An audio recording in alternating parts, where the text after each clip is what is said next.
Zejinas Platform. Karibuni kwenye Business Battle. Yesterday you said tomorrow, so just do it. Make your dreams come true. Just do it. Yes, na imani kabisa utakuwa sio mgeni kwenye swala la kusikia wasanii wakilia kuhusiana na kuibiwa kazi zao kwenye upande wa digital, yani mauzo kwenye mitandao ya kijamii.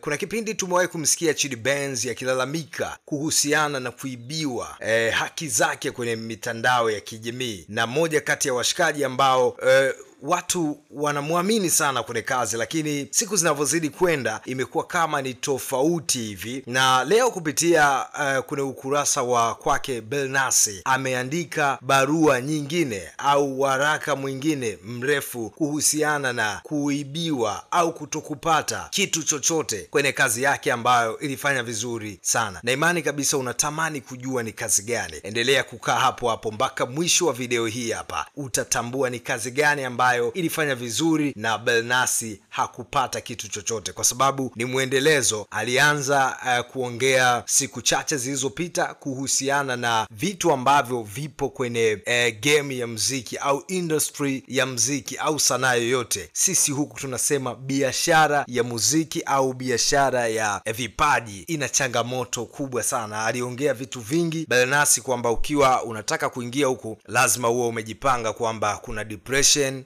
mambo ya msongo wa mawazo, kuna kuzurumiwa, kuna uchawi, kuna wizi na vitu vingi. So leo ameanza na kipengele cha kwanza, amekielezea cha dhuruma. So twende ni kusomea kitu ambacho amekiandika Belnasi siku ya leo, muda mchache tu uliopita, kupitia kwenye ukurasa wake wa Instagram. Ameandika hivi: juzi niliandika wakara kuhusiana na vitu vingi vilivyomo kwenye upande wa pili wa tasnia na sanaa zetu. Lengo sio kuwavunja moyo au kuwakatisha watu wapya au vijana wenye ndoto ya kuingia kwenye tasnia, bali ni kuwakumbusha na kuandaa kukabiliana na ulimwengu wa kweli. Ndio maana nilisema kabla ya kufanya hizi kazi usisahau kumuomba Mungu akupe roho ya kustahimili na nguvu ya kukubaliana. Sasa nitaanza kuelezea mambo kadhaa kwa uchache. Nilizungumzia dhuluma, ushetani, vita, usaliti na mengineyo. Kwa leo wacha nianze na dhuluma. Kuna dhuluma nyingi zinafanywa na wadau, labels, managers, promoters, wamiliki wa media, distribution company na kadhalika. Leo acha nianze na upande wa distribution, na nitamuelezea Michael Mlingwa aka MX Carter kama mmoja wa wadau muhimu lakini wakandamizaji wakubwa kwenye masuala ya uuzaji na usambazaji wa kazi zetu tunazozitolea jasho, na mimi ni mmoja wa wahanga wa dhuluma hiyo. Na naamini baada ya hii mtasikia video vingi vyenye kufanana na hiki. Unaweza ukaamini ni wimbo mkubwa kama Poo sijapata hata senti moja ya mauzo yake upande wa digital, na hata unapofika wakati wa kupata stake zangu na kuwa naomba au kubembeleza, na kuna makubaliano kisheria. Hiyo ni moja. Nitarudi kuelezea mengi yanayofanywa na watu kama MX Carter na washirika wao. Bana, hiyo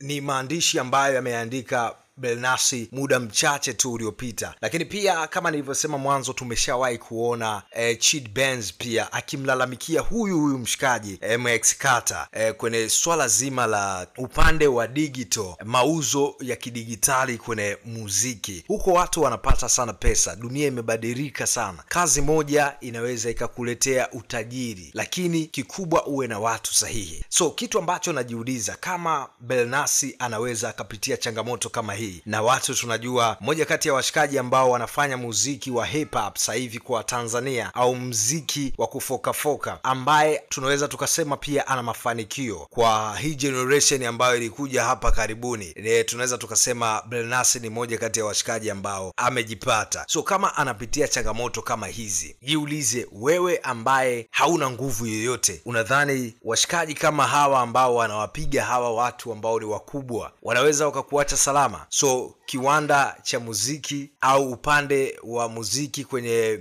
digital platform una pesa nyingi na watu wanapatolea sana macho na kuna vita nyingi sana. So ni nini ambacho ukikutana leo na Billnass au msanii yoyote ambaye anatamani kuingia kwenye muziki au tayari yuko kwenye muziki lakini analalamika kuzurumiwa na kuibiwa kazi zake, unaweza ukamwambia kitu gani? Nataka kuona comment yako hapo chini ili tuweze kwenda sawa. Mimi naitwa Mr. Ndemi hapa The Genius kutoka The Genius Platform. Lakini kuna kitu ambacho nilitaka nikwambie mda wangu kabla hatujaondoka. Sisi kama The Genius Platform tukishirikiana na Mwana wa Mungu Group of Company Limited tumekuletea kigae ambacho ni bora sana kwa ajili ya kuwezekea nyumba yako na ukawa uko comfortable kabisa. Kwanza ni kigae fulani cha kishua, lakini pia kina ubora wa hali ya juu. So unaweza kukipata kwa gharama nafuu sana. Tupigie kupitia namba ambazo zinapita hapo kwenye tangazo. Usisahau kusubscribe account yetu ya YouTube, usisahau kushare na kucomment pia. Asante sana. Mpaka wakati mwingine tena. Asante kwa kuendelea kuwa mdau wetu mkubwa. Tunakuomba bonyeza alama ya kengele na usiache kusubscribe. Asante sana.